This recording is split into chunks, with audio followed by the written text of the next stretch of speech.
One of the objections that we get, and this can come from higher-ups also, is about King James himself, about him being a homosexual.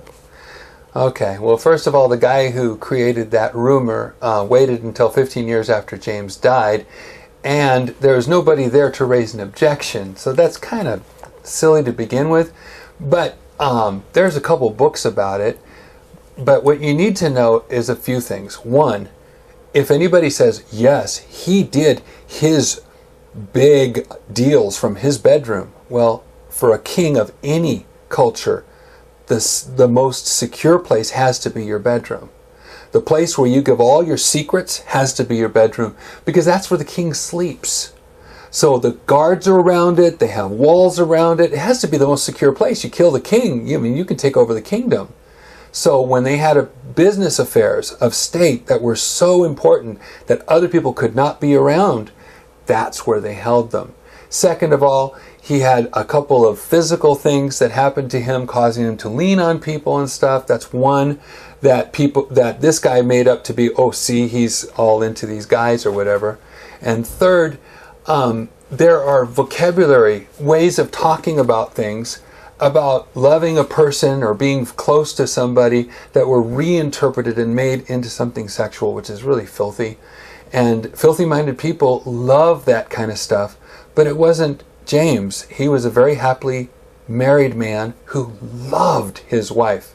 In fact, he even at the conference that created the King James talked about how he thought it was perfectly okay to say he worshipped his wife. He lifted up the worth of his wife.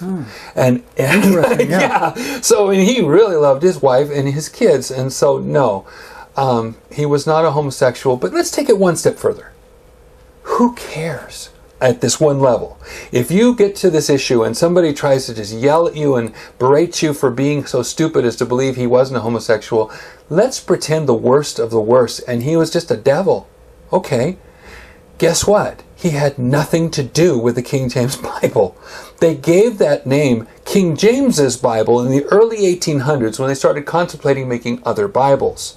And then later they called it the King James Bible as they published different Bibles. It wasn't King James's Bible. In fact, it was one of the most open processes of translating known to mankind. It has been talked about for centuries. In fact, the NIV people tried to make themselves sound like they had done the same thing for their 2011, which they did not. It was an open process. Anybody could have seen all these scholars. The scholars were brought from all over the place. The churches brought the people in, and the process was open to be examined. There was over 54 people involved. This is not a closed door, closed session thing. And the king had nothing to do with it, except he wanted it done by these people, set apart, and that it would be the version used in the church and no other. Sounds pretty authorized to me.